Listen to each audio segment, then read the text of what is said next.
নমস্কার বন্ধুরা, কেমন আছেন সবাই? আশা করি সবাই জগন্নাথের কৃপায় ভালো আছেন।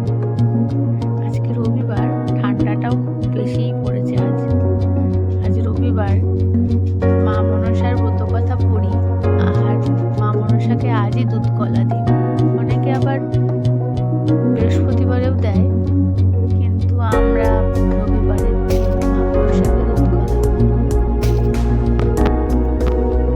আগাছাদের তুলসীর সাথে যেই ফুলটা দেখছেন সেটা আমার গাছে।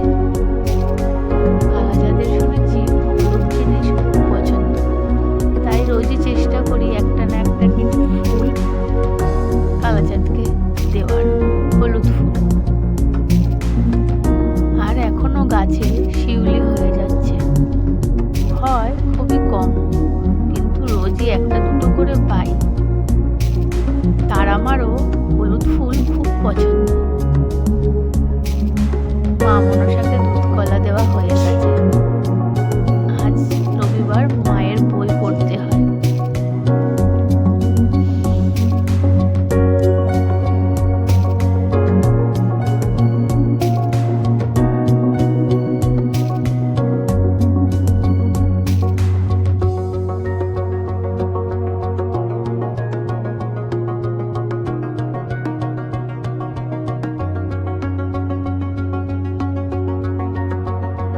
দেখবেন জীবনের ভালো সময়, খারাপ সময় কেউ পাশে থাক চাই না থাক, ভগবান সবসময় পাশে থাকে আমাদের।